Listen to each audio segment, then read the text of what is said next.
अनिका, तुम सुन रही हो ना मेरी बात? तुम माँ बनने वाली हो अनिका। डॉक्टर के ये शब्द सुनते ही 18 साल की अनिका समझ नहीं पा रही थी कि वो आखिर प्रेग्नेंट कैसे हो सकती है। अभी तो उसकी शादी को 24 घंटे भी पूरे नहीं हुए थे। मिस्टर गौतम गुलेरिया, मैं समझ सकती हूँ कि आप दोनों इस वक्त परेशान होंगे, मगर आप लोग कोई भी फैसला ले उससे पहले मैं एक बात बता दूँ, प्रेगनेंसी 4 महीने पार हो चुकी है, so abortion is out of question. Impossible doctor, आपसे कुछ गलती हुई है। मैं प्रेग्नेंट कैसे हो सकती हूँ? आज तक मुझे किसी ने छुआ तक नहीं है। इसका जवाब डॉक्टर को नहीं, तुम्हें देना है पेशेंट।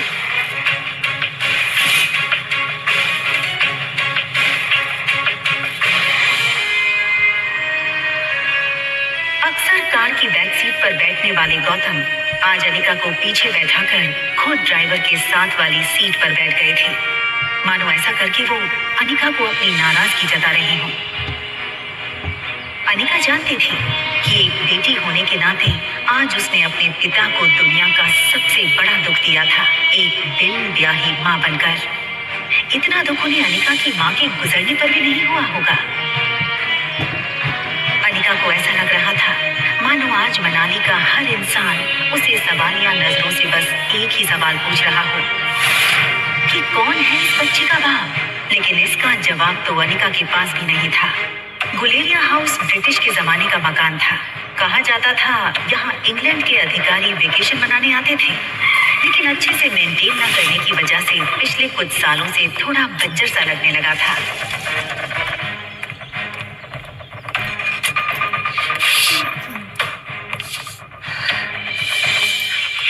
अनिका कमजोर शरीर और भारी कदमों से गौतम के पीछे पीछे घर में दाखिल हुई। बिन माँ की पली बड़ी अनिका को आज सबसे ज्यादा जरूरत थी तो उसके पापा के इमोशनल सपोर्ट की। मुश्किल से एक मौका मिला था हमें हमारी जिंदगी फिर से बेहतर बनाने का। नसीब वाली थी तुम जो तुम्हारी डोगरा खानदान के इकलौते वारिस कुणाल डोगरा से शादी हुई थी।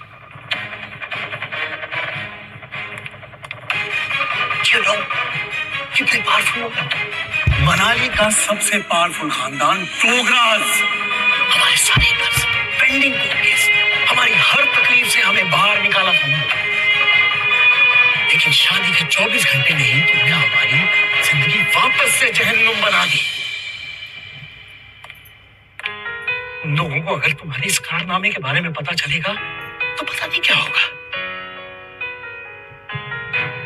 और तुम्हारी छोटी बहन कामिनी, उससे कौन शादी करेगा? भले ही वो तुम्हारी सौतेली बहन हो, लेकिन तुम्हारे इस कारनामे की वजह से उसकी भी तो बदनामी होगी।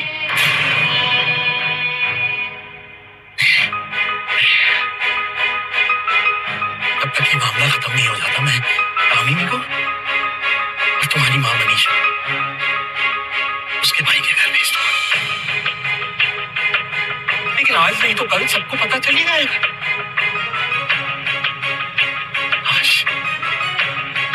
अपनी मां के साथ।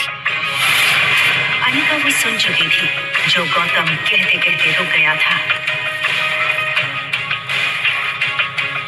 अगले दिन सुबह गौतम ने घर में लगे सारे सीसीटीवी के पिछले 5 महीने की फुटेज को खंगाला और बारीकी से देखने के बाद वो हैरान रह गया था कि पिछले 5 महीनों से छोटी मोटी बीमारी के चलते अनिका घर के बाहर कहीं गई ही नहीं थी। ये देखकर गौतम का गुस्सा अब आश्चर्य में बदल गया। उसे इतना तो समझ आ गया था कि कहीं कुछ तो गड़बड़ थी। जल्द ही अनिका की देखभाल के लिए एक नर्स रखी गई। लगातार देखभाल और दवाइयों से अनिका की सेहत में काफी सुधार आया। 4 महीने बीत चुके थे, लेकिन साथ ही साथ उसे ये बात रोमांचक कर रही थी कि उसके अंदर एक नन्ही सी जान पल रही है जो सिर्फ और सिर्फ उसका होगा। अनिका अपनी छोटी सी दुनिया में लगभग सब कुछ भूल चुकी थी। ना वो किसी से मिलती, ना कोई उससे मिलता।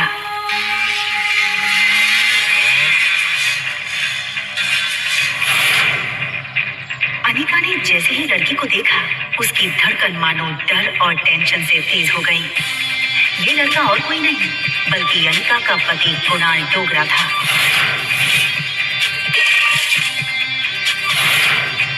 कुणाल की शादी अनिका से भले ही उसकी मर्जी के खिलाफ करवाई गई थी, लेकिन अपनी बीवी की कोख में किसी और का बच्चा देखना कोई भी मर्द बर्दाश्त नहीं कर पाए। कुणाल शादी के मंडप से सीधे दिल्ली अपने कॉलेज की पढ़ाई करने चला गया था और वहीं पहुंचकर शादी के दूसरे दिन उसे अनिका की प्रेगनेंसी की खबर मिली थी। अरे कुणाल बेटा, आज अचानक से तुमने फोन किया कि तुम आ रहे हो। कॉलेज की तुम्हारी छुट्टियां शुरू हो गई क्या? कमाल है, 4 महीने के बाद मैं घर आना, अपने दामाद को इस तरीके से वेलकम करेंगे।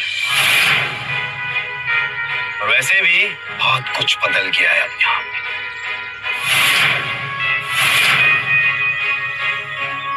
आओ बेटा, अंदर चलकर बात करें। देखो कुणाल, अगर तुम इस शादी को तोड़ना चाहते हो तो मैं समझ सकता हूँ। तुम समझ सकते हो, लेकिन ये बात मेरे बुढ़े दादाजी नहीं समझ सकते। जबरदस्ती इस मोदी से मेरी शादी करा दी और अब वो चाहते हैं कि इसके इस पाप को मैं अपना नाम दे दूं। जब इसको देखता हूं ऐसा लगता है कि ऐसे गुनाहों की सजा मिल रही है जो गुनाह मैंने कभी किए ही नहीं। देखो इस बेशरम को कैसे खड़ी है।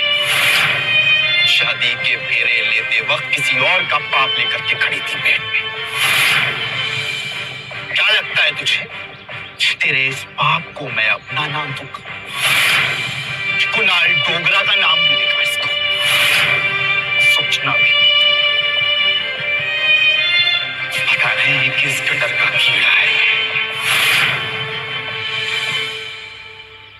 मैं इस शादी को नहीं मानती। ये सुनकर कुणाल और गौतम दोनों ही शॉक थे। देखो बेटा, इस वक्त अनिका की तबीयत ठीक नहीं है, इसकी बातों पर ध्यान मत दो। और रहा सवाल इस बच्चे का, तो उसके पैदा होते ही उसे अनिका से हमेशा के लिए दूर कर दिया जाएगा, मेरा यकीन कर।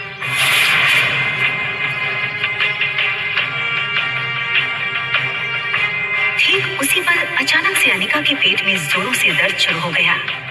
दर्द के मारे एक झटके में अपनी पीठ के बल गिरी। अनिका, मम्मा मम्मा मम्मा, प्लेन लैंड होने वाला है। देखते ही देखते आज 6 साल बीत चुके थे और सामने थी उसकी 6 साल की बेटी रिया। रिया का मासूम चेहरा और उसकी खूबसूरत कत्थई आंखें देखकर अनिका की जान में जान आई। मम्मा, क्या हम पापा को ढूंढने जा रहे हैं मनाली? मैंने कितनी बार कहा तुमसे, तुम्हारे पापा नहीं है। कम ऑन मम्मा, हमारे तो टीचर सिखाते हैं कि सब बच्चों के मॉम एंड डैड होते हैं। तो क्या मैं गिविंग वर्ड से आई हूँ या फिर मैं किसी जादू करके हेड से बाहर निकली हूँ? आबरा का डाबरा, रिया बाहर आ जा। तो मनाली में मेरा भाई मिलेगा क्या? रिया का ये सवाल सुनकर अनिका गहरी सोच में डूब गई थी। उसे याद आ गया कि कैसे 6 साल पहले उसने मनाली के हॉस्पिटल में जुड़वा बच्चों को जन्म दिया था। अनिका के पापा गौतम की कद काठी के एक आदमी ने उससे उसके दोनों बच्चों को छीनने की कोशिश की थी। कमजोर अनिका ने बड़ी हिम्मत से उस आदमी को रोकने की कोशिश की और उसका सामना कर रिया को तो बचा लिया, मगर अफसोस कि वो अपने बेटे को नहीं बचा पाई और वो आदमी अंधेरे में उसके बेटे को लेकर भाग गया था। और इसी वजह से अनिका की मौसी उसे बचाकर बेंगलुरु ले आई थी, जहां अनिका का इलाज भी हुआ था।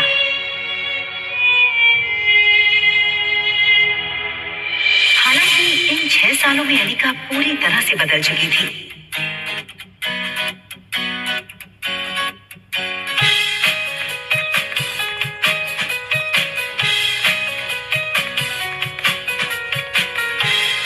हार्मोनल इम्बैलेंस की वजह से फूला हुआ उसका शरीर अब एकदम ही से नॉर्मल हो चुका था।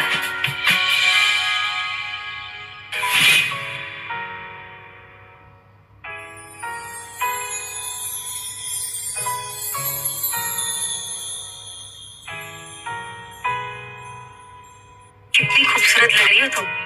मनाली में तो लोगों के होश उड़ जाएंगे।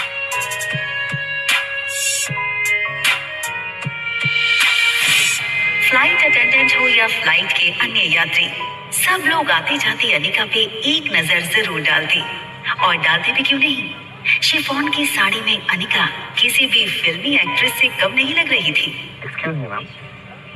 Is there anything I can bring for you?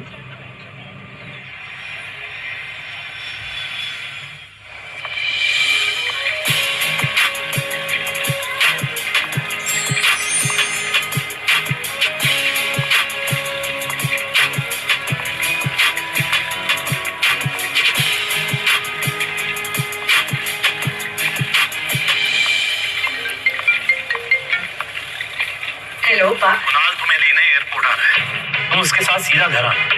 यहाँ पहुँचते ही तुम्हें 2 पेपर्स पे साइन करना है, एक डिवोर्स पेपर और दूसरा वो। इतना कहकर गौतम अटक गया और फिर कुछ सोचकर उसने आगे कहा, खैर तुम घर आओ।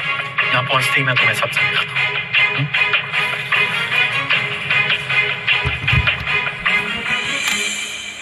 इन 6 सालों में कुणाल भी काफी बदल चुका था। अब वो एक कॉलेज स्टूडेंट नहीं रहा था, बल्कि एक बिजनेसमैन था।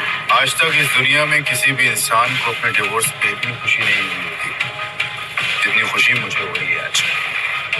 कैसे भी करके आज इस मोटी से ना अपने डिवोर्स पेपर्स पे साइन करवा। आप फिक्र मत कीजिए सर, आज मैं सुबह सुबह माता के दर्शन करके निकला और मैंने भगवान से प्रार्थना की है कि आज आपकी हर मनोकामना पूरी। आप चिंता मत कीजिए, आज आपके पेपर साइन हो ही जाएंगे। अच्छा सुन, जब जब मैं उस मोटी को देखता हूँ ना, मेरा मूड ऑफ हो जाता है। आज मेरा मूड अच्छा है और दिन भी, तो अपना मूड ऑफ नहीं करना चाहता हूँ मैं।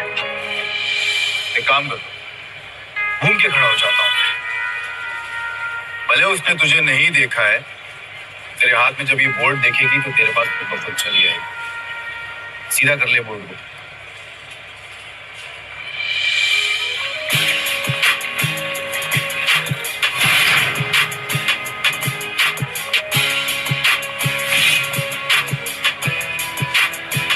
कुणाल ने एयरपोर्ट से बाहर आते हुए एक लड़की को देखा और फिर देखता ही रह गया। कुणाल बिना वक्त गवाए इस लड़की के सामने आकर खड़ा हो गया। अनिका एक पल के लिए सहम गई और उसे लगा कि पहले की तरह कहीं कुणाल उसकी फिर से इंसल्ट ना कर दे, और इसीलिए अनिका सीधे कुणाल को थप्पड़ जड़ देना चाहती थी, मगर वो अपनी बेटी रिया के सामने कोई तमाशा नहीं करना चाहती थी। Hi miss gorgeous. अब लगता है मनाली में आप पहली बार आई, क्योंकि अगर आप पहले आई होती तो ये पॉसिबल नहीं कि आप मेरी नजर से अननोटिस होती। टैक्सी। हाँ, टैक्सी की क्या जरूरत है? आप कहिए, जहाँ कहिए वहां मैं आपको ड्रॉप कर सकता हूँ अपनी कार से। इफ यू, अरे ये छोटी सी गुड़िया कौन है? हाँ, लगता है ये आपकी छोटी बहन है।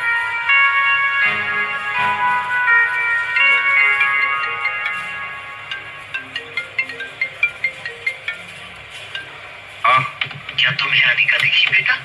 ना दिखने के लिए आपकी बेटी कोई सुई तो है नहीं जो वो दिखेगी नहीं। जब आएगी तो वही तो दिखेगी, या ये कहूँ कि जब वो आएगी तो उसके पीछे के लोग भी नहीं दिखेंगे। तो दिखेगी तो बता दूंगा। रखे टैक्सी।